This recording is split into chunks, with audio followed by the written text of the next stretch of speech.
Bonsoir à toutes et à tous. On se retrouve donc pour notre première émission consacrée à l'histoire. Alors j'ai un petit doute pour regarder le retour. Voilà, j'ai le stream sur mon téléphone en même temps. Je voyais le petit décalage. Donc voilà, tout fonctionne. Et donc on se retrouve ce soir pour cette première émission. C'est une émission qui a vocation à être hebdomadaire. Comme je l'ai dit la semaine dernière lors de notre première émission de l'université, on se retrouvera le mardi soir à 18h pour des émissions qui ont vocation à aborder des questions d'actualité sous un angle historique. Le but, c'est d'apporter un peu de culture générale, mais surtout d'être un moment de détente pour moi, j'espère pour vous aussi. Et s'il y a moyen en plus de découvrir deux, trois petites choses, ce serait très bien. Et alternativement, une semaine sur deux, je recevrai un invité. Les premiers invités, ce seront des jeunes chercheurs qui nous parleront un petit peu de leur recherche, qui nous parleront un petit peu de leur passion pour l'histoire. Ce sera l'occasion d'échanger avec eux ensemble, tous ensemble, pas seulement moi bien sûr. Et je serais très heureux que vous leur posiez des questions. Alors l'idée c'est que évidemment vous n'hésitiez pas à poser des questions éventuellement si vous en avez sur ce que je vais dire aussi, mais ce sera particulièrement le moment pour les émissions où il y aura des invités. Alors la première ce soir, c'est une émission qui va concerner un sujet qui malheureusement nous accompagne depuis un an maintenant. C'est la question de l'épidémie, une épidémie de Covid donc qui occupe malheureusement beaucoup nos vies. Et donc on va voir que ce que l'on fait aujourd'hui, ce que l'on subit aujourd'hui, les décisions que l'on prend aujourd'hui sont pas tout à fait neuves en fait, parce que des épidémies, il y en a eu beaucoup. Par le passé, on va essayer de revoir un petit peu tout cela. Alors, je ne vais pas passer en revue toutes les épidémies de l'histoire, bien évidemment. Ce serait pas forcément très très marrant et ce serait beaucoup trop long. Mais on va voir quand même que c'est les grandes épidémies qu'on a connues par le passé nous ont appris des choses. Il est intéressant de voir un petit peu comment les gens ont réagi face à cette épidémie. Vous allez voir que finalement, les réactions que l'on a aujourd'hui, ce sont des réactions qui ne sont pas si éloignées que ce que l'on a pu connaître par le passé.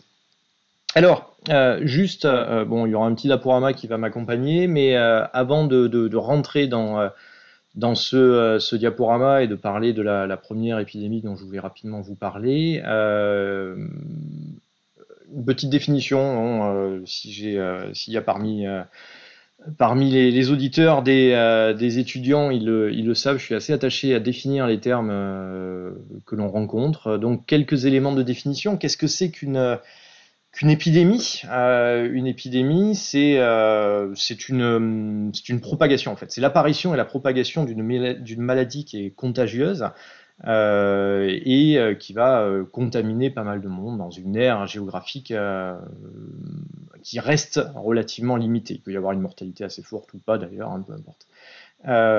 L'épidémie, on l'utilise, mais souvent en lien avec la pandémie. Qu'est-ce que c'est qu'une pandémie? Ça va être l'épidémie, mais qui va prendre une échelle bien plus large, qui peut concerner un continent, qui peut concerner le monde entier. Donc nous vivons aujourd'hui une pandémie, le Covid-19, donc la Covid-19 c'est une pandémie, mais il y en a eu par le passé.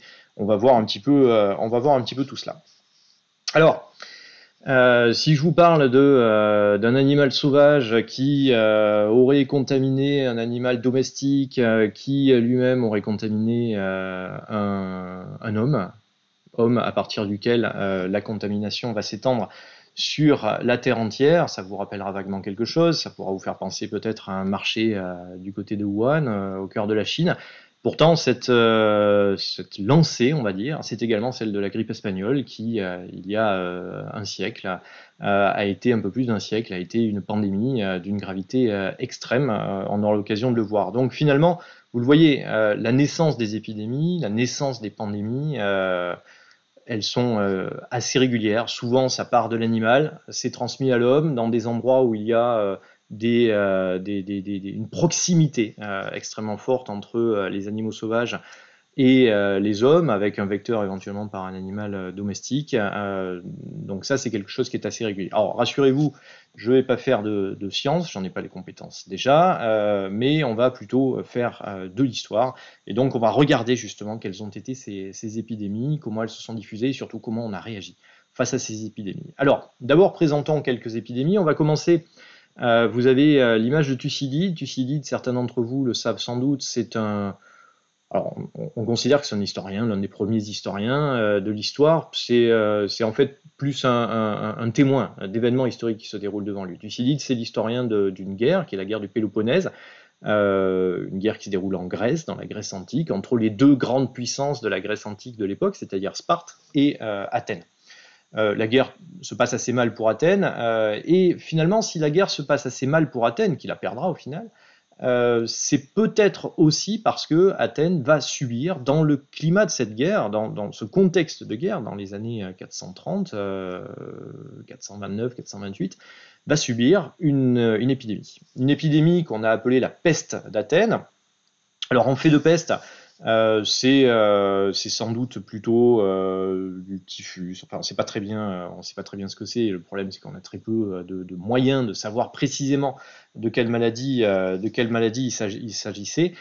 Toujours est-il qu'on a là une épidémie qui va fortement affaiblir la ville d'Athènes et sans doute peser dans les événements qui vont suivre. On aura l'occasion de reparler de cette peste d'Athènes, de cette dite peste d'Athènes, un petit peu plus tard pour voir justement quelles ont été les réactions des Athéniens et les comportements des Athéniens face à cette peste. Les épidémies, bien sûr, vont concerner le reste du monde antique, et si on se concentre seulement sur l'Occident, la ville de Rome sera frappée, bien sûr, l'Empire romain sera frappé, par différentes épidémies. Il y en a qu'on connaît très mal, l'empereur Titus par exemple, dans les années 80, qui meurt d'une épidémie qui est très mal connue.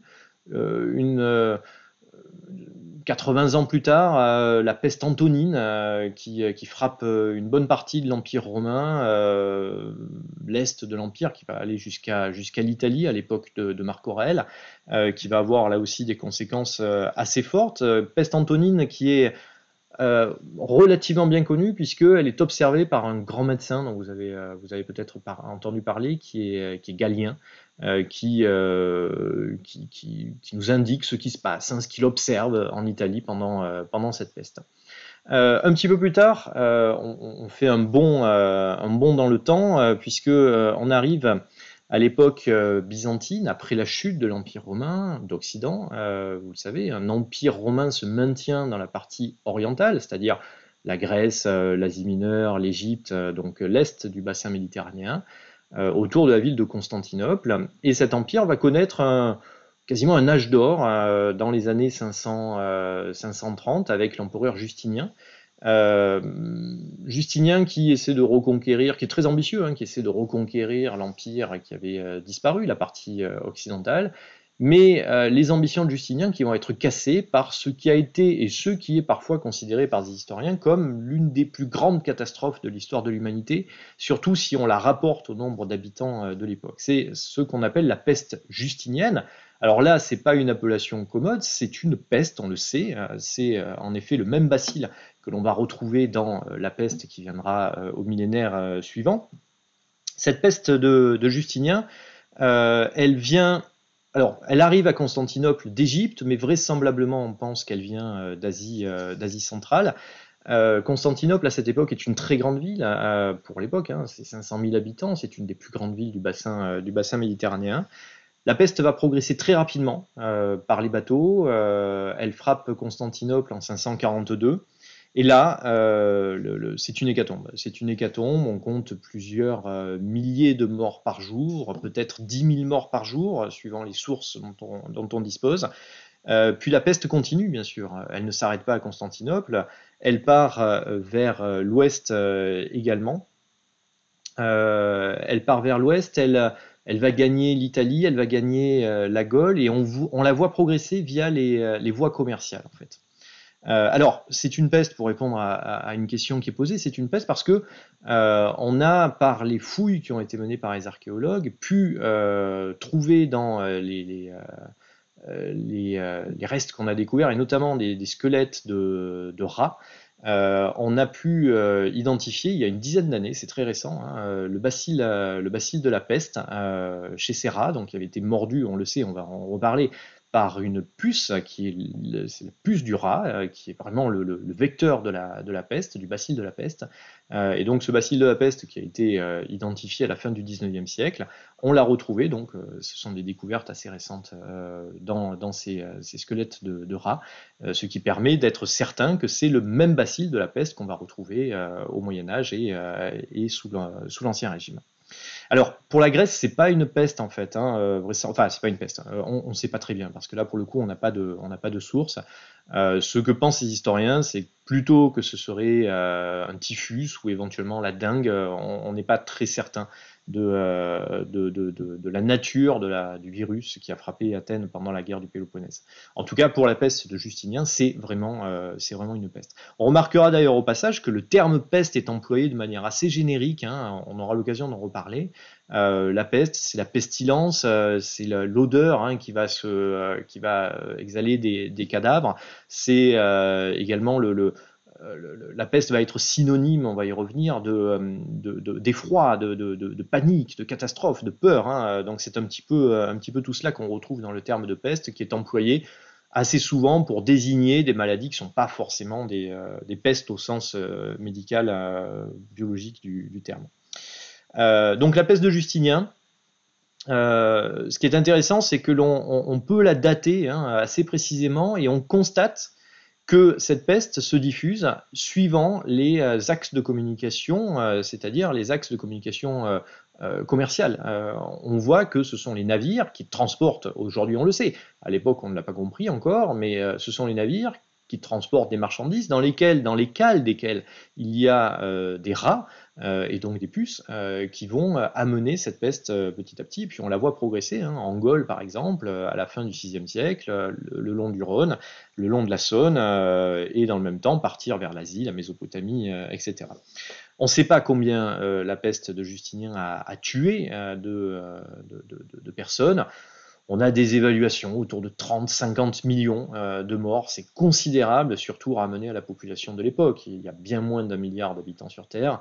Dans le pourtour méditerranéen, s'il y a une centaine de millions d'habitants, c'est le maximum. Donc il y a une mortalité, on estime sur Constantinople qu'il y a une mortalité d'à peu près 1 sur 2, ce qui est sans doute ramené en population, toute proportion gardée, donc l'une des pires, si ce n'est la pire, des épidémies de l'histoire. Et c'est pour le coup une pandémie. Autant à Athènes c'est une épidémie, autant là on est en présence d'une pandémie, puisque la peste va s'étendre dans toutes les directions. L'empereur lui-même, Justinien, est malade, mais il survit. Vraisemblablement, et il va complètement changer de politique à partir de là. Son empire est de toute façon totalement déstabilisé, on va en reparler, et il va s'engager dans une politique beaucoup plus religieuse, on va dire, et d'ailleurs assez intolérante.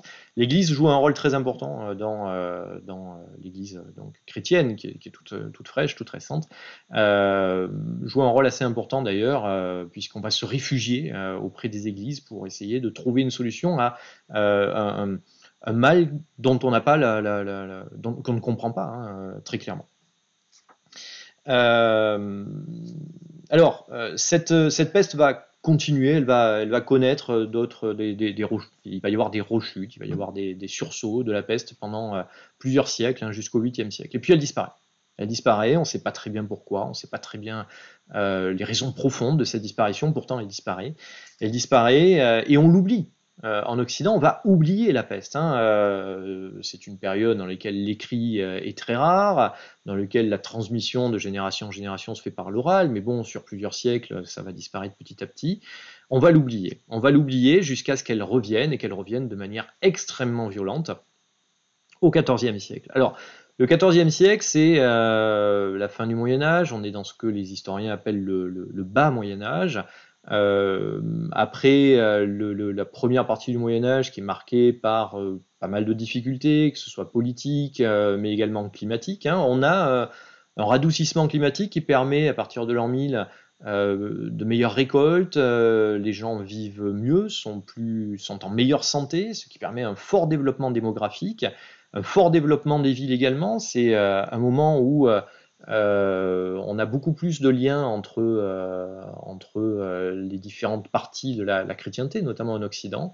Et justement, c'est dans ce contexte commercial, sans doute, qu'arrive à Marseille, en 1347, une maladie qui nous arrive d'Asie, encore une fois, d'Asie centrale certainement, hein, au nord de la Caspienne, quelque chose comme ça.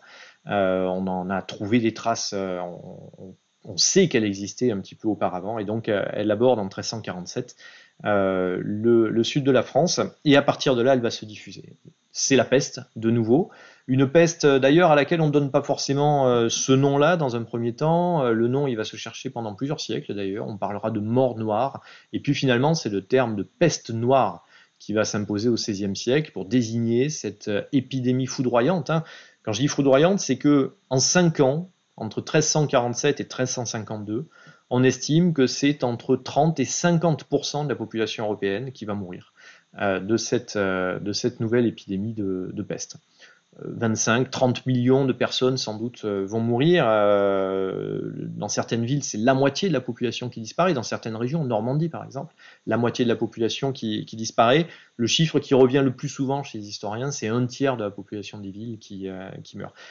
C'est dans les villes que ça se passe essentiellement. Et d'ailleurs, je ne l'ai pas dit, mais ces épidémies, c'est avant tout des maladies qui sont présentes dans les villes, plus que dans la campagne, pour des raisons qui sont liées à la promiscuité. Avant tout, hein, plus que des questions d'hygiène d'ailleurs, c'est la promiscuité, c'est le fait qu'on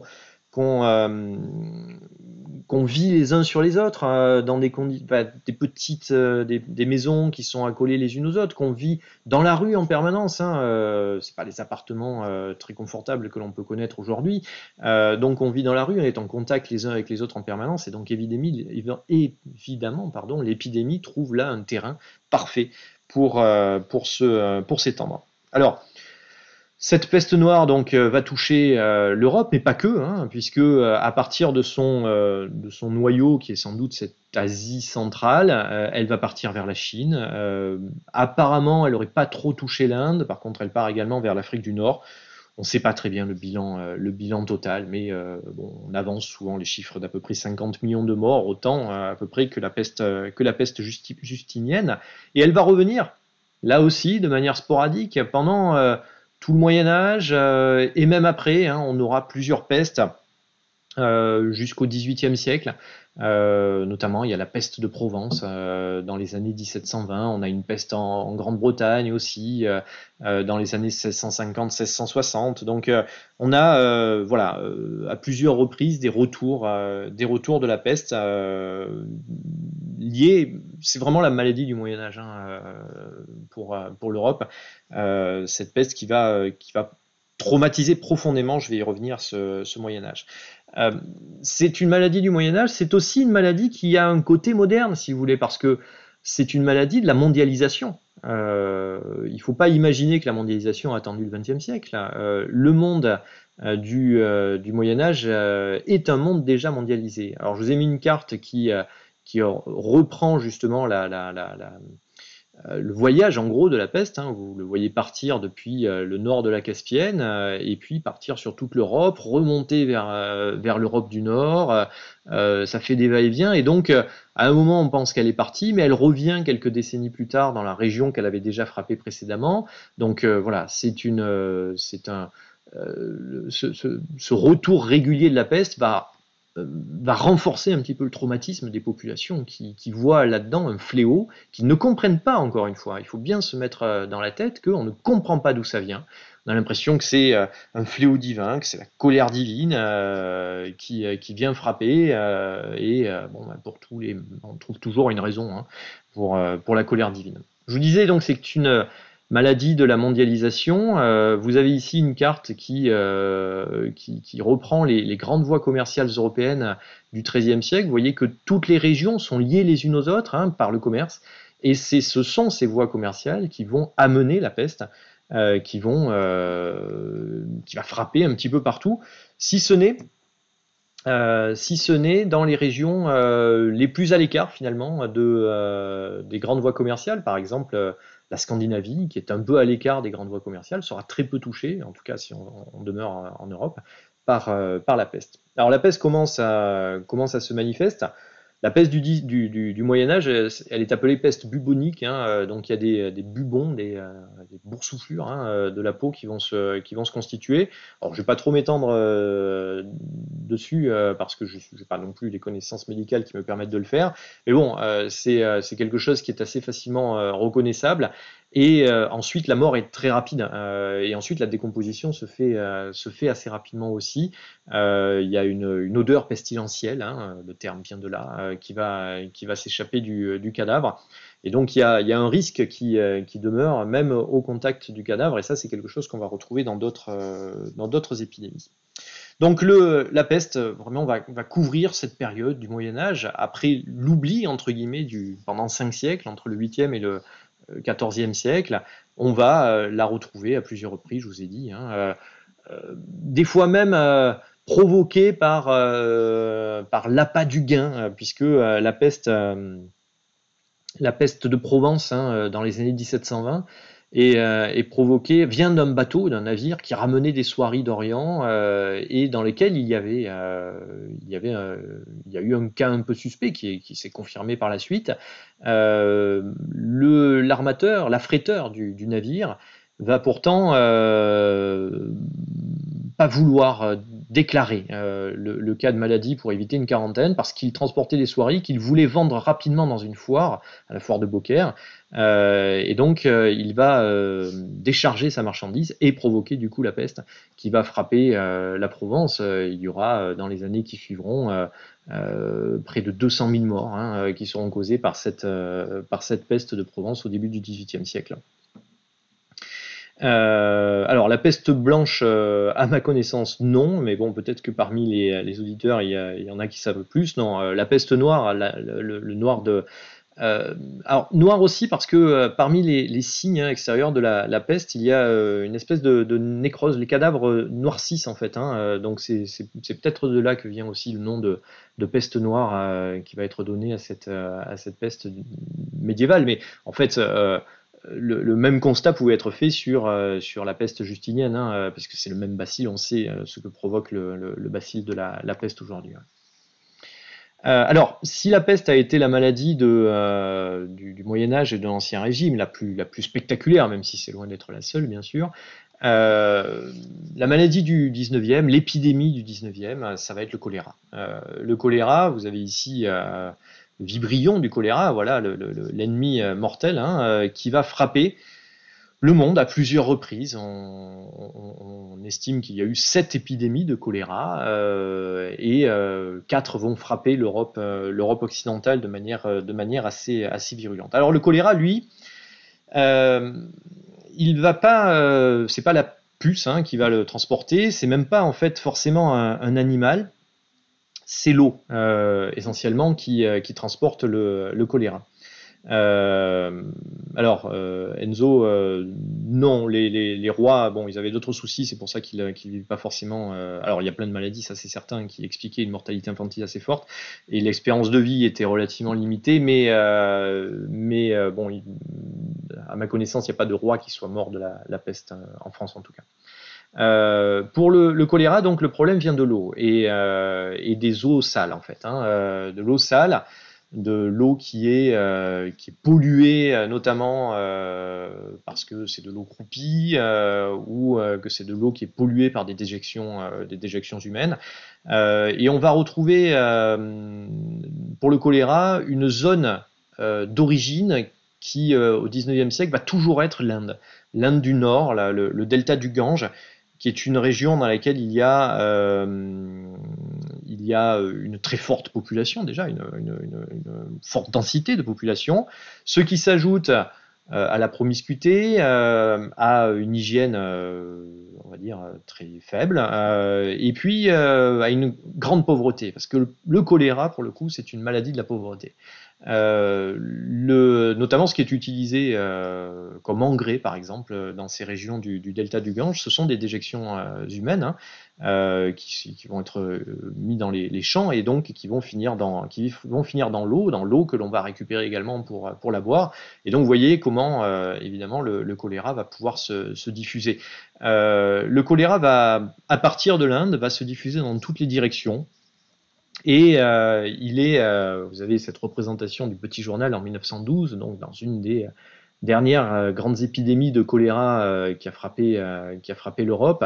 Le choléra va revenir à plusieurs reprises. Là aussi, la première épidémie de choléra qui frappe l'Europe occidentale et la France notamment intervient en 1830. En 1830, en 6 mois, elle va tuer à peu près 100 000 personnes, 100 000 Français, à peu près 20 000 Parisiens. À Marseille, c'est à peu près le même nombre. Donc, c'est surtout dans les villes que l'on va retrouver cela.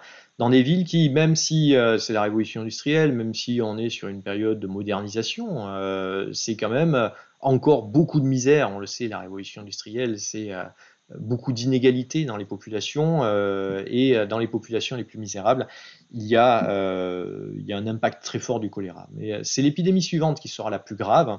En termes de mortalité, elle intervient vers 1848-1849. Et il y aura une deuxième vague d'ailleurs 4 ans après. Au total, en France, c'est 250 000 morts du choléra lors de ces deux épidémies. Cette épidémie de choléra, qui est la quatrième pandémie de choléra, va tuer plusieurs millions de personnes à l'échelle mondiale. En Russie, c'est 1 million de morts à peu près. Donc, c'est une maladie, vous le voyez, qui atteint des chiffres qui sont extrêmement élevés. Donc, maladie de la pauvreté, maladie de la saleté aussi, puisqu'évidemment, l'eau sale, on l'a sur les mains. Avec les mains, on va toucher les poignées de porte. Ces poignées de porte, ensuite, les mains, on les met à la bouche. Enfin, vous connaissez bien tout cela, puisque une fois qu'on a le vibrion sur soi, eh bien, on va pouvoir l'ingurgiter, l'avaler, et c'est ainsi qu'on a une mortalité extrêmement forte. Alors le choléra ne va plus toucher l'Europe à partir du début du XXe siècle, parce qu'on va justement progresser en termes d'hygiène, progresser également dans la qualité de l'eau, hein. C'est l'eau courante, l'eau potable, hein, qui va permettre de lutter contre le choléra, mais le choléra existe encore aujourd'hui. C'est une maladie qui frappe encore largement, lourdement, en Afrique notamment. On estime qu'il y a à peu près 100 000 morts du choléra chaque année. Je ne l'ai pas dit, mais la peste existe encore aujourd'hui, hein. Là aussi, il y a eu une épidémie de peste à Madagascar il y a quelques années. Pas énormément de morts parce que c'est quand même une maladie maintenant qu'on connaît assez bien et à laquelle on peut répondre, mais il y a quand même encore des épidémies de peste jusqu'aujourd'hui. Alors bon, vous le voyez, fin du 19e, début du 20e siècle, on a quand même pas mal progressé, choisir entre la peste et le choléra. La mortalité était à peu près équivalente dans les deux cas, donc évidemment c'est un choix qui est assez difficile. Alors, à la fin du 19e, les progrès de l'hygiène, les progrès de la médecine, la recherche virologique, on commence à identifier les virus, permettent de faire des progrès considérables et en principe mettent les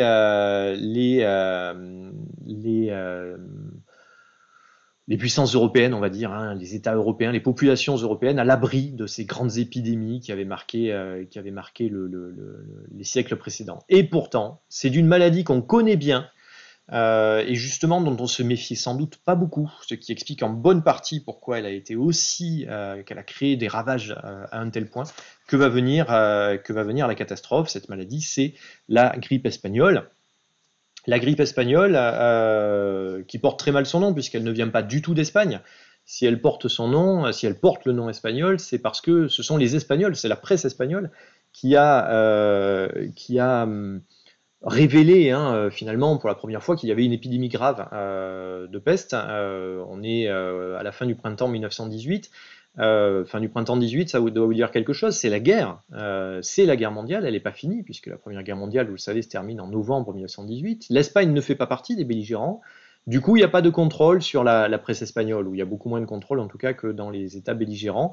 Les États belligérants n'ont pas forcément envie de révéler qu'il y a une maladie assez grave qui frappe notamment les armées, ce qui fait que c'est en Espagne que l'on va commencer à parler de manière assez large de la peste. Mais cette peste, elle ne vient pas d'Espagne, on ne sait pas très bien d'ailleurs d'où elle vient.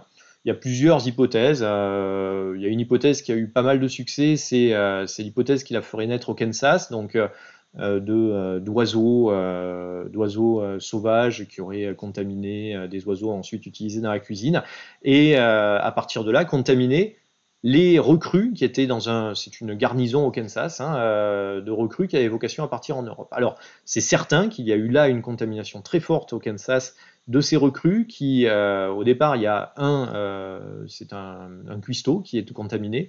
Une semaine après, on a 500 personnes parmi les recrues qui sont contaminées, donc vous voyez la virulence du virus.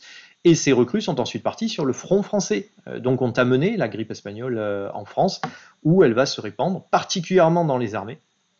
C'est l'armée avant tout qui est frappée par cette grippe espagnole. Alors la grippe espagnole va, à partir donc là de mars, enfin c'est entre avril, mai, juin 1918, en 3 mois, elle fait le tour du monde, puisqu'elle va se répandre un petit peu partout, notamment via les transports de troupes, hein, puisque c'est une guerre mondiale, on l'a dit, il y a des soldats qui viennent de Nouvelle-Zélande ou d'Australie qui se battent sur le front français notamment, et donc ces transports de troupes vont permettre la diffusion de la grippe, d'autant plus facilement qu'on ne se méfie pas de cette grippe. Et cette première vague de la grippe espagnole n'est pas très mortifère. Les gens tombent malades, mais il y en a assez peu qui meurent finalement. Et du coup, on s'en méfie pas beaucoup. La grippe, c'est pas une maladie grave. C'est une maladie qui ne demande pas de déclaration d'ailleurs. On n'a pas à déclarer que l'on est malade, et du coup, c'est quelque chose qui va largement contribuer à la diffusion de la grippe espagnole. On pense que ça s'arrête à l'été, avec les beaux jours. La grippe s'arrête, comme c'est assez fréquemment avec les grippes saisonnières. Et puis pourtant, on va avoir une rechute, une deuxième vague, hein, qui va débuter à fin juillet, mois d'août 1918, et cette deuxième vague va être catastrophique. La deuxième vague va débuter en France, hein, en Bretagne, et rapidement elle va toucher notamment l'armée française. Au mois d'octobre, octobre-novembre, on estime à 25 à 30 000 soldats qui meurent de la grippe espagnole. C'est bien plus que ce qui meurt sur le front. Dans les mois les plus meurtriers, hein, de la guerre, on a rarement atteint ce nombre de morts. Donc on a une mortalité qui est très importante, hein. Et ce qui est d'autant plus surprenant, c'est que cette mortalité, elle frappe particulièrement les jeunes gens. Entre 15 et 40 ans, c'est là qu'on va avoir le plus grand nombre de morts. Cette seconde vague va durer jusqu'à l'hiver, et puis au printemps 1919, on va avoir une troisième vague, également effroyable, qui va frapper un petit peu partout. Là aussi, ça va se diffuser dans toutes les directions. Au final, le bilan, il est là aussi assez difficile à connaître, ce qui peut paraître surprenant parce qu'on est face à une maladie qui est finalement relativement récente. Mais vu qu'on ne se déclarait pas malade de la grippe, c'est simplement des évaluations. On estime entre 50 millions, c'est la fourchette basse, et 100 millions de morts de la grippe. Si on ramène en chiffrage absolu, c'est peut-être la plus grave pandémie de l'histoire de l'humanité. 100 millions de morts, même si c'est 50 millions de morts, c'est beaucoup plus que les 10 à 12 millions de morts qu'a causé la guerre elle-même. Et pourtant, on parle bien sûr de la Première Guerre mondiale, et on parle beaucoup moins de la grippe espagnole. Dans certains pays, comme les petites îles Samoa, c'est un quart de la population qui va mourir de la grippe espagnole. Donc là, c'est effroyable, hein, bien sûr, le résultat de la grippe espagnole. Et là, c'est toute classe confondue, même si les pauvres ont peut-être un petit peu plus de mortalité que les riches, personne n'est à l'abri de la grippe, sachant qu'on ne meurt pas bien sûr de la grippe, on meurt de complications de la grippe. C'est le cas par exemple du grand écrivain Kafka, hein, qui meurt de la tuberculose, mais à la suite d'une grippe espagnole qu'il avait contractée quelques années auparavant. Alors, une fois qu'on a dit tout cela, essayons de voir à présent quelles ont été les réactions des populations et des autorités face à ces épidémies. Au niveau des réactions populaires, la première réaction, elle est évidente dans ces différentes épidémies, c'est la panique. On ne comprend pas ce qui arrive, on ne sait pas de quoi il faut se méfier. Est-ce que c'est une punition divine? Est-ce que c'est l'air qui est contaminé? Est-ce que c'est l'eau qui est contaminée? Est-ce que c'est le toucher? On ne sait pas, on ne comprend pas, donc évidemment c'est la peur. C'est la peur, la stupéfaction face à la mortalité, on est complètement perdu. Cette panique va avoir plusieurs conséquences, va se traduire de plusieurs manières. La première, ça va être un repli qu'on peut qualifier d'individualiste. On pense à sauver sa peau. On fuit quand c'est possible. Il y a des observateurs qui ont même parlé de la fuite de certains médecins face à leur incapacité à trouver des remèdes. On n'hésite pas à tomber dans la délation pour dire qu'il y a un tel qui est malade. On se calfeutre chez soi. On ne pense plus qu'à se sauver, en gros, face à quelque chose qu'on ne comprend pas. On a plusieurs auteurs, hein, par exemple Daniel Defoe, le père de Robinson Crusoe, qui au XVIIIe siècle dit que la peste supprimait toute compassion. On n'est préoccupé que par sa sécurité, je cite Defoe, hein, et la pitié pour la détresse d'autrui ne trouve plus aucune place. Donc on ne pense plus qu'à soi, on se referme sur soi-même. Mais on va avoir une autre réaction qui est celle de trouver des boucs émissaires. Bouc émissaire, c'est-à-dire quelqu'un que l'on va rendre responsable de ce mal pour lequel on n'a pas d'explication, en fait. Les boucs émissaires, alors on va les trouver de différentes manières, si vous voulez. On va accuser les autorités. Par exemple, Procope, hein, qui est un écrivain donc byzantin, qui est une de nos principales sources sur la peste byzantine, considère que c'est l'empereur Justinien, qui n'aime pas, hein, bien sûr, qui est responsable de la peste, et que finalement, s'il a provoqué la peste, c'est avant tout pour augmenter les impôts. Bon, on reviendra un petit peu là-dessus tout à l'heure. Pendant la peste noire, on va accuser plein de gens, les nobles, puis les lépreux, bon, c'est les gens qui déjà avaient un certain nombre de difficultés donc dans cette société médiévale. Et puis on va trouver un bouc émissaire parfait, c'est celui qui est différent dans la ville, c'est le juif. Et donc on va considérer que ce sont les juifs dont la rumeur dit qu'ils ne sont pas malades de la peste. En fait c'est fou, hein. Ils sont malades de la peste comme les autres, mais que les juifs donc ont empoisonné l'eau et que ça entraîne cette mortalité. Alors ça va prendre des tournures dramatiques, hein, puisqu'on a des pogroms, c'est-à-dire des massacres des populations juives en Allemagne, dans les pays rhénans, notamment à Strasbourg par exemple, en 1349, la moitié de la population juive de la ville est tuée lors d'un pogrom. Juste je fais une parenthèse donc, pour répondre à la question, quelle est l'origine du nom de la grippe espagnole? C'est ce que je disais tout à l'heure, donc c'est le fait que c'est la presse espagnole qui est la première à commencer à parler de la grippe en fait, alors que c'est une grippe, je l'ai dit, hein, qui vient sans doute là, les chercheurs aujourd'hui considèrent que vraisemblablement elle vient de Chine, peut-être via les États-Unis, mais en tout cas c'est les Espagnols qui en ont parlé les premiers. Alors donc, des boucs émissaires avec notamment les Juifs pendant la peste. Un petit peu plus tard, pendant le choléra, là, la situation est un peu différente puisque le choléra va frapper principalement les populations pauvres. Et du coup, on va accuser les riches. Mais aussi les médecins. Parce que ils ont de l'argent eux aussi, donc finalement eux ils semblent avoir des moyens de lutter contre le choléra, donc s'ils ont des moyens de lutter contre le choléra, c'est forcément qu'ils sont responsables du choléra. Et on a des cas de médecins qui sont attaqués, hein, et qui ont peur pour leur vie. On raconte qu'à Paris, dans les années 1830-1840, pendant les épidémies de choléra, les médecins étaient obligés de se déguiser en ouvriers pour aller soigner les gens de peur de se faire lyncher. Le fait de considérer que le soignant est un bouc émissaire, c'est quelque chose qu'on va retrouver jusqu'à pas longtemps, puisque pendant la dernière grande épidémie d'Ebola, vous vous en souvenez peut-être, il y a une petite dizaine d'années, 7-8 ans, en Afrique occidentale, on a eu des attaques contre des soignants, même un massacre de soignants en Guinée en 2014. Donc on a eu des réactions là aussi. Ces gens-là dont on ne comprend pas très bien ce qu'ils font, ils sont protégés, ils savent comment éviter, donc forcément ils connaissent la maladie et du coup on fait rapidement le lien avec le fait qu'ils sont peut-être à l'origine de la maladie.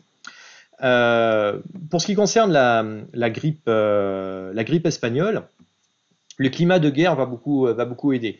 Pour les Français, il est évident que la grippe espagnole, elle vient des Allemands. La chimie allemande est très en pointe à la veille de la Première Guerre mondiale. Les chimistes allemands ont déjà fait parler d'eux pendant la guerre, puisqu'ils ont utilisé les gaz de combat, et donc il est évident pour les Français que ce sont les biologistes allemands qui ont mis au point la peste espagnole. Alors bon, on a beau dire que ça vient d'Espagne, on aura toujours une explication. C'est par des boîtes de conserve préparées par les Allemands qui transitent par l'Espagne que la maladie se répand, etc. Bon, en fait, on sait que les Allemands ont été frappés exactement de la même manière que les Français par la grippe espagnole, donc évidemment, ça ne tient pas. Mais bon, vous voyez que ce recours à des boucs émissaires, c'est clairement quelque chose qui va revenir assez régulièrement. Et on va le retrouver dans les discours. Souvenez-vous, les discours tenus par l'ancien président américain au moment du début de l'épidémie, qui accusait bien sûr ses ennemis internationaux d'être à l'origine du Covid. Et puis on retrouve ça encore sur la toile, sur toute une série de thèses complotistes sur qui est à l'origine du Covid. Bref, je ne vais pas m'étendre là-dessus. Revenons sur l'histoire. Et sur un deuxième type de réaction. Un deuxième type de réaction, c'est la réaction médicale.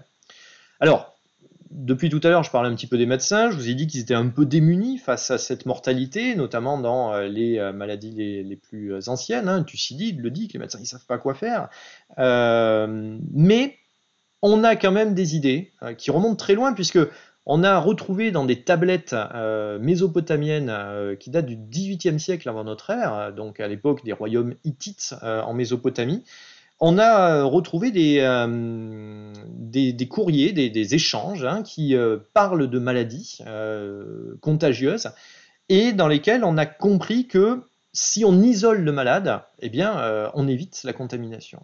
Et du coup, ce confinement imposé, si vous voulez, il est connu comme réponse à la maladie dès l'époque mésopotamienne. Donc ça remonte assez loin dans le temps.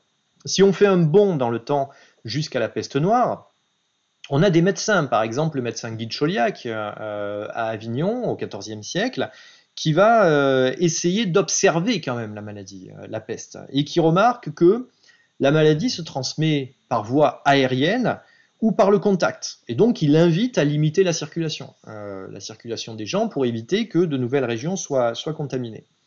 Pendant cette épidémie de peste, les médecins d'ailleurs vont s'équiper. Vous avez ici une représentation, c'est assez connu, ce médecin avec ce bec, c'est là quelque chose qu'on rattache de manière générale à la peste, ce bec qui contenait en fait des herbes, des épices qui étaient considérées comme étant de nature à filtrer l'air et éviter donc la contamination. On avait compris que ça venait de l'air.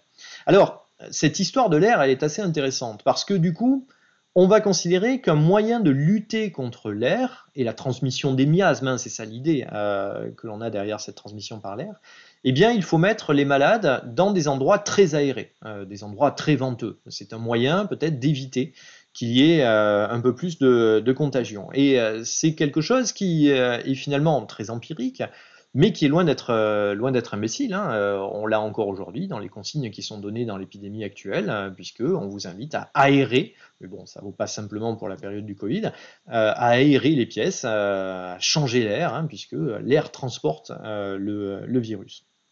Bon, il faudra quand même attendre la fin du 19e siècle, je l'ai dit tout à l'heure, pour identifier la cause de la peste, qui est la puce, la puce qui transporte le bacille et qui va ensuite l'injecter dans le rat qu'elle mord, ou l'homme, si jamais elle passe du rat à l'homme parce que elle n'a plus rien à manger dans le rat.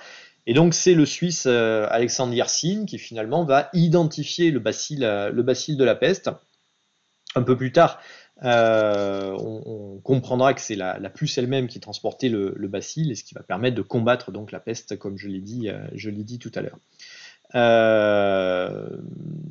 Alors oui, la tenue du médecin de la peste, c'est assez tard. C'est au XVIe siècle, XVIIe siècle plutôt que ça va apparaître, cette tenue. Mais bon, la peste, je vous l'ai dit, rebondit assez régulièrement. Et puis confinés dehors, oui, alors ils sont dehors, mais ils sont confinés en effet, parce que les malades, on les met généralement sur des endroits, ça peut être lorsqu'on a la possibilité de les mettre sur une île, on les met sur une île ou sur un endroit qui est fermé à l'extérieur. Par contre, on essaie de faire en sorte que les bâtiments soient le plus aérés possible, soient construits de manière à laisser passer les courants d'air pour éviter donc que les miasmes se maintiennent. Avec la grippe espagnole, on va aller beaucoup plus loin dans les mesures et notamment développer des mesures préventives qui nous sont très familières. Donc les médecins qui sont un peu démunis quand même face à la grippe, on propose des mesures préventives, ce qu'on appelle des mesures prophylactiques, le lavage de mains, le port de masque, le port de gants. Ils invitent à éviter trop de déplacements, désinfecter, notamment les moyens de transport, etc. Donc on a tout cela qui finalement, vous voyez, est très familier pour nous. Enfin, dernière réaction qui est à signaler, c'est la réaction des autorités. Les autorités sont clairement débordées, sont clairement débordées dans les différentes épidémies que l'on a vues. Alors, elles essaient de trouver quelques solutions. La solution qui revient assez fréquemment dans les périodes les plus modernes, c'est fermer les frontières, essayer de limiter au maximum les déplacements. Mais une solution qui est plus intéressante et qui voit le jour très tôt, c'est dès le XIVe siècle, dans le cadre de la peste noire, c'est le fait de contraindre un navire ou un ensemble de personnes qui seraient suspectes potentiellement de porter la maladie, d'attendre un temps avant de pouvoir être en contact de la population. C'est dans une ville de la côte d'Almat, aujourd'hui la Croatie, qui s'appelait Raguse à l'époque, Dubrovnik aujourd'hui, que à la fin du XIVe siècle, on va imposer aux navires qui arrivent dans ce port d'une région qui est contaminée, on va leur imposer d'attendre dans une île pendant 30 jours, le temps de vérifier si la maladie se déclare ou pas. Et si au bout de 30 jours, il n'y a pas de cas déclarés, ils vont pouvoir accéder à la ville. L'idée sera reprise un petit peu plus tard par Venise, au début du XVe siècle, dans les années 1420. Et à Venise, on va faire la même chose.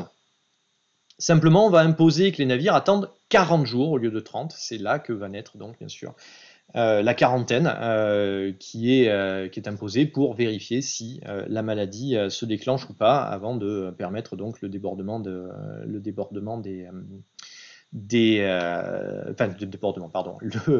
l'arrivée des personnes qui étaient sur le navire.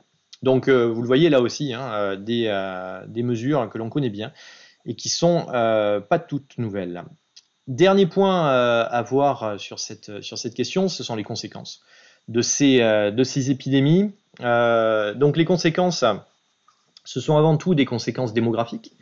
La mortalité, bien évidemment, je vous ai donné quelques chiffres déjà. Alors cette mortalité, elle a évidemment un impact sur la population. On assiste à un dépeuplement dans un certain nombre de lieux, ce qui a toute une série de conséquences. Les prix augmentent parce qu'on n'a plus de manœuvre, donc ça devient plus cher de produire. On a besoin de payer plus les quelques personnes qui veulent bien travailler et prendre des risques pour travailler, donc les prix augmentent, les denrées sont plus rares.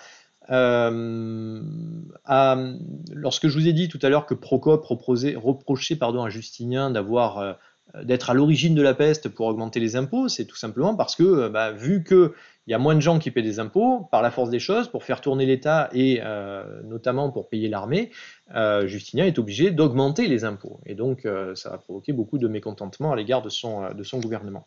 Donc, un écroulement, bien sûr, de la population qui a quand même un côté positif, si vous voulez. Il y a un côté positif, c'est que du fait qu'il y a moins de main-d'œuvre, la main-d'œuvre est davantage recherchée et donc les salaires augmentent. Et ça, c'est quelque chose qui est très important, notamment après la peste noire, après les différentes vagues de la peste noire au XIVe et XVe siècle. Et on peut considérer, l'historien considère assez souvent que la Renaissance qui arrive en Italie et puis ensuite qui va gagner le reste de l'Europe occidentale à la fin du XVe, début du XVIe siècle, elle est liée à cette meilleure qualité de vie grâce à la peste, parce qu'on est moins nombreux, on gagne mieux sa vie, donc on mange mieux également, et donc ça permet de se consacrer à d'autres choses que simplement essayer de trouver de quoi survivre. Donc d'une certaine manière, on peut voir dans la Renaissance une des conséquences finalement, une conséquence positive entre guillemets de la peste. Les maladies ont également, on le sait, bon, eu toute une série de conséquences sur les chantiers qui avaient été engagés, qui vont prendre plus de temps. Également des conséquences sur les célébrités, hein. Elles sont nombreuses, ces célébrités, à mourir de la grippe espagnole, par exemple. Le poète Apollinaire, le peintre autrichien Klimt, pour ce qui concerne le choléra, Champollion, celui qui avait déchiffré les hiéroglyphes, le philosophe Hegel également, et même l'ancien roi Charles X, l'ancien roi de France Charles X, qui meurt aussi du choléra. Mais au-delà des conséquences populaires, il y a également des conséquences politiques. Puisque les États qui arrivent à survivre de ces épidémies, ces États vont essayer de s'adapter. Et c'est ainsi, par exemple, qu'en France, en 1920, Georges Clemenceau, qui était le chef du gouvernement, ce qu'on appellera plus tard le président du Conseil, Georges Clemenceau va créer un ministère de l'hygiène. Un ministère de l'hygiène qui est une grande première, qui sera copié dans d'autres pays, et qui va être l'ancêtre, bien sûr, du ministère de la Santé, pour justement prendre des mesures et surtout communiquer sur les mesures à prendre face à une épidémie. Pour les États en construction, les épidémies n'ont pas entraîné la chute de ces États. On le constate pendant la peste noire, par exemple, où l'État pontifical, qui est en plein développement, va continuer à se développer comme si de rien n'était finalement, malgré la peste. Par exemple, le Palais des Papes à Avignon, siège donc de la papauté, continue son chantier, n'est pas arrêté par la peste noire, et continue donc, alors que c'est en pleine peste noire, au moment le plus critique de la peste noire, qu'il est agrandi, et il continue à être agrandi à ce moment-là. Par contre, des civilisations un peu fragiles peuvent être déstabilisées, voire s'écrouler. On estime par exemple que l'Empire byzantin a sans doute été largement fragilisé par la peste noire, puisque l'Empire byzantin a survécu à la peste de Justinien, j'en ai parlé tout à l'heure, mais il sera frappé de plein fouet par la peste noire donc dans les années 1350, et un siècle après, il disparaît. Il était déjà très faible, très fragile, et vraisemblablement, la peste noire a accéléré la chose. Conséquence politique de la grippe espagnole, la grippe espagnole a été sans doute pour beaucoup dans l'accélération de la fin de la guerre. On pense que l'Allemagne, qui était en difficulté à cette époque, a été vraiment décimée par la grippe espagnole, et ça a sans doute précipité l'armistice en novembre 1918. Donc ce sont des choses qui pourtant sont assez peu intégrées généralement dans les enseignements d'histoire. On n'en prend pas forcément compte de l'impact de ces pandémies qui est pourtant réel. Mais la conséquence, oui, dans d'autres régions, évidemment, on pourrait multiplier le nombre d'exemples. La Russie aussi est touchée par la grippe espagnole en pleine guerre civile. Donc ça aussi, ça a eu un impact. Parce que quand vous avez une armée qui est frappée, et je vous l'ai dit, la grippe espagnole notamment, elle frappe les jeunes gens, c'est-à-dire les soldats. Vous avez des projets d'attaque qui vont être stoppés. Vous avez des attaques qui vont être impossibles à contrer également, donc que ce soit pendant la guerre de 14 ou pendant la guerre civile en Russie, l'impact de la grippe espagnole a été réel. Enfin, là, on a également un exemple qui est typiquement français en termes politiques, c'est la mort du principal ministre, de celui en gros qui était le chef du gouvernement à cette époque, Casimir Périer, en 1832. On est au début de la monarchie de Juillet, et donc Casimir Périer meurt du choléra, ce qui provoque évidemment la mise en place d'un nouveau gouvernement. Mais l'impact le plus fort des épidémies, c'est un impact moral. C'est un impact moral, c'est le traumatisme provoqué par l'épidémie. Alors c'est particulièrement vrai de la peste en fait. C'est particulièrement vrai de la peste. C'est sous l'influence de la peste que va apparaître cette image de la faucheuse, cette mort qui fauche de manière aveugle les hommes. Et la peste, je vous l'ai dit en commençant, devient synonyme de catastrophe, devient synonyme de désolation. Je vous ai mis au début de l'émission un tableau de Bruegel, qui est un peu postérieur à la peste noire, mais qui est un tableau de désolation très clairement, avec la faucheuse d'ailleurs qui apparaît dans ce tableau. Pendant le Moyen-Âge d'ailleurs, au XVe siècle, hein, on voit se multiplier des représentations qu'on appelle les danses macabres, dans lesquelles vous avez donc un peu n'importe quel, il y a à peu près, on représente à peu près toutes les catégories de la population, les riches, les pauvres, etc. Tout le monde est touché par la peste, et ces danses macabres de ces vivants qui rentrent dans le monde des morts, qui n'ont pas vraiment le choix, sont tout à fait symptomatiques de ce climat extrêmement noir, hein, qui est provoqué par l'épidémie de peste. Mais bon, une fois qu'on a dit cela, une fois qu'on a parlé de ce traumatisme moral qui est certain, ce qu'il faut constater, pour reprendre une expression qui a été très à la mode il y a un an lors du confinement du printemps 2020, eh bien c'est qu'il n'y a pas vraiment eu de monde d'après en fait. Le monde d'après, il a été très peu différent du monde d'avant. Et bon, ça aussi, ça peut être une source d'enseignement pour nous. Malgré ces épidémies à la mortalité considérable, 50 millions de morts, 100 millions de morts, j'ai employé des chiffres déjà précédemment, on constate que la vie a repris. La vie a repris, les États ont continué à se développer, les populations ont repris leur vie normale et que finalement il n'y a pas eu vraiment de changement.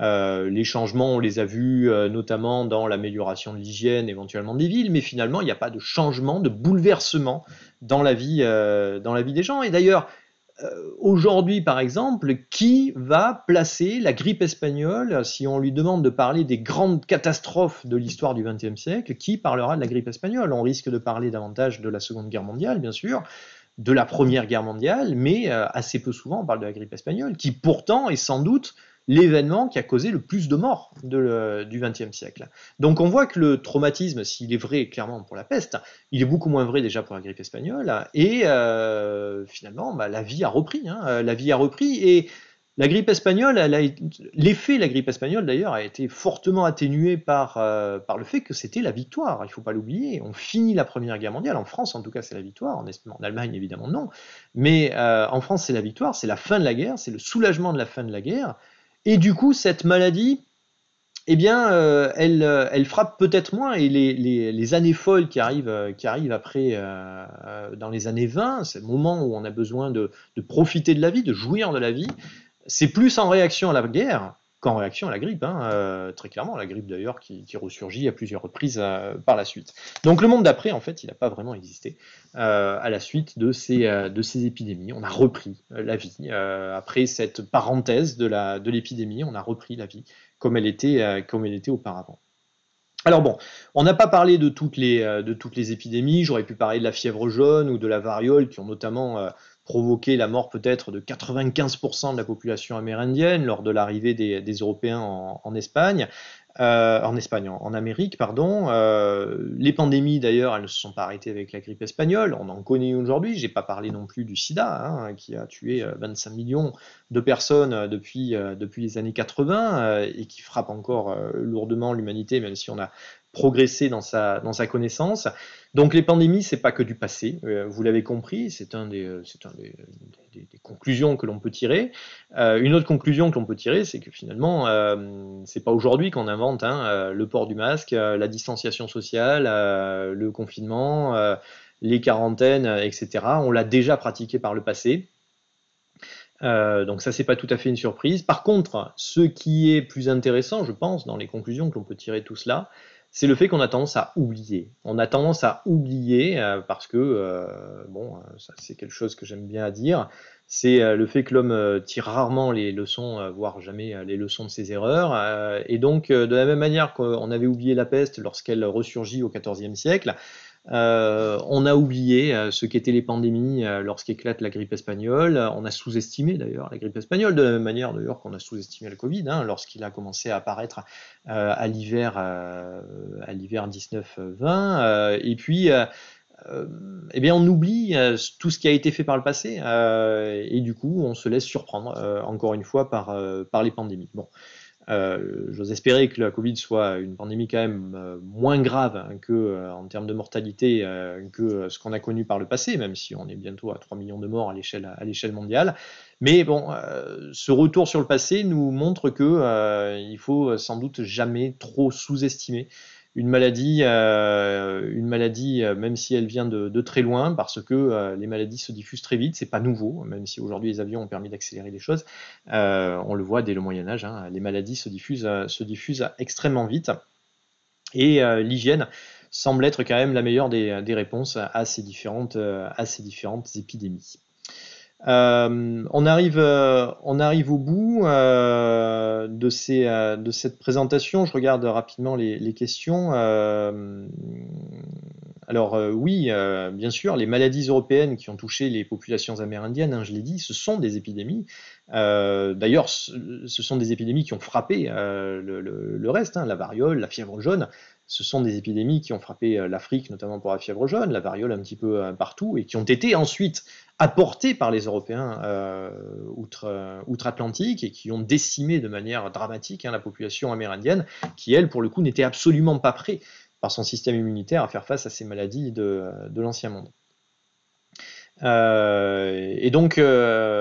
Oui, avant la Covid, on a eu des pandémies, vous l'avez compris, qui sont bien plus violentes, meurtrières, sans doute que la Covid. Maintenant, on est en train de vivre une pandémie, on ne sait pas de quoi demain sera fait en la matière. Une maladie, ça évolue aussi, vous l'avez compris, hein, vous le suivez au quotidien. Donc, il est assez difficile de savoir vraiment ce qui se passera par la suite. On finit sur une touche artistique, hein, le traumatisme moral causé par ces différentes pandémies, quand même, il a pas mal attiré l'attention du cinéma. Je vous ai mis 3 films là qui renvoient à ces épidémies. L'Armée des 12 singes, c'est pas un film tout récent. Alerte, qui date de 95, là aussi, qui renvoie à une maladie qui ressemble un petit peu à Ebola. Et puis surtout, Contagion. Contagion, si vous le regardez aujourd'hui, ça fait un petit peu froid dans le dos, bien sûr, dans le contexte actuel, qui est un excellent film donc, sur ces épidémies. Donc voilà, si vous avez envie de jouer à vous faire un petit peu peur, vous pouvez aller regarder ces différents films. Il y en a d'autres, hein, qu'on pourrait citer, mais bon, je vais me limiter à ces 3. Voilà. On arrive au bout de cette première émission. J'espère que ça vous aura intéressé. La semaine prochaine, on parlera de toute autre chose, puisque on reviendra au Moyen-Âge d'ailleurs, hein, et on parlera des croisades, de la guerre au Moyen-Âge, avec un doctorant qui travaille sur ces questions, sur la féodalité, etc. Donc si vous avez des questions sur ces thématiques, n'hésitez pas à les préparer, et je pense qu'il aura grand plaisir à y répondre. Merci à vous pour votre attention, merci à vous pour votre présence, ça a été un plaisir de partager cela avec vous, et j'espère vous retrouver nombreux pour l'émission suivante. Et bon, l'idée c'est de se quitter en musique, donc j'ai essayé de trouver quelque chose qui pouvait venir un petit peu illustrer le propos aujourd'hui. Donc je vous laisse sur une chanson de la Maison Tellier et je vous dis à la semaine prochaine.